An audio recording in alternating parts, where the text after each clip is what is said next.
sensação de que ele é vencedor, né? Então, se vocês propuserem uma conduta onde ele esteja muito longe de conseguir aquilo, ele corre o risco de ter uma depressão naquela. Eles não trabalham assim, de colocar a pessoa numa situação muito difícil, e sim de escolher um ponto, uma posição, um movimento onde a pessoa tenha um ganho maior. Tá? Então isso difere um pouquinho assim de teorias de treinamento, onde tu coloca o paciente numa exaustão, onde tu coloca ele numa dificuldade maior. Então o método ele tem essa questão do... Uma característica do método, então, é essa questão da funcionalidade. Ela é utilizada tanto para tratar quanto para avaliar. O que seria isso? Poderia ser uma avaliação, tipo uma análise da marcha, poderia ser o rolar, de passar deitado para sentado, poderia ser simplesmente o manter-se ajoelhado, né? Quer sentar aqui? Está aqui, não, ali. Então, essa funcionalidade, ela pode ser, serve como avaliação, serve como tratamento, que vocês poderiam fazer na mesma sessão, tá? Para ver se houve algum efeito da técnica que vocês escolheram. Ou depois de algum pode ser feito na mesma sessão. Tá? Claro, não deveria ser escolhida uma tarefa como o indivíduo não caminha para trabalhar glúteo, pessoas, ver se melhora essa ativação. Mas no final elas vão ver se ele caminha. Ele não vai caminhar igual, né? Tá? Porque ele precisa de muito mais do que a sessão de vocês. Então escolher sim uma funcionalidade que de repente pode ser até passar a perna em DL, né? Um teste de força, por exemplo.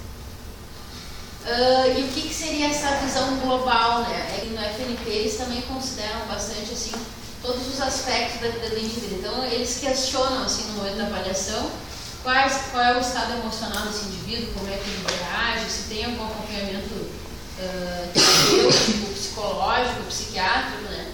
Eles avaliam bastante assim lá na própria instituição os aspectos sociais desse indivíduo, financeiro. Então eles abordam todos os campos assim para que haja um entendimento maior de quem é esse paciente que estão recebendo para tratamento, de função que esse indivíduo tem e de ele pode ser exigido, né, dentro da forma como ele reage emocionalmente, o que ele tem condições de entender de acordo com o nível social. Mas a ideia é sempre que ele saia com a sensação de vencedor da sessão. E essa aqui é uma frase que está escrita lá, né, na sala onde eles fazem o tratamento. O paciente tem que sair com a sensação de que ele conseguiu. Então, o exercício que for escolhido para a sessão, ele tem que ser muito bem escolhido, né? Ele não deveria ser um exercício onde tem um confronto muito grande.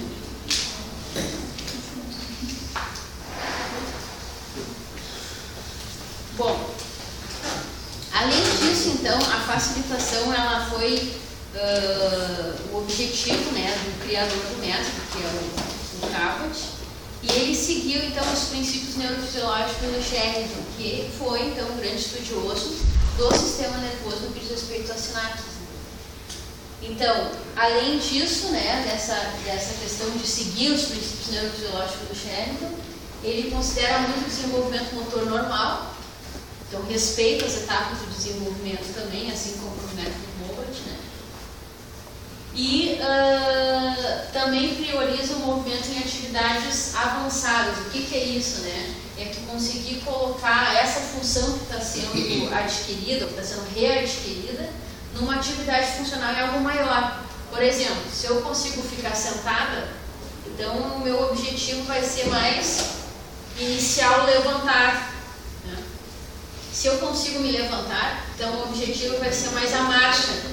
Não fica numa atitude muito de manutenção, e sim de um movimento ou atividades mais evoluídas daquela que o indivíduo já se encontra. Então isso é um enfoque assim, bem grande da facilitação.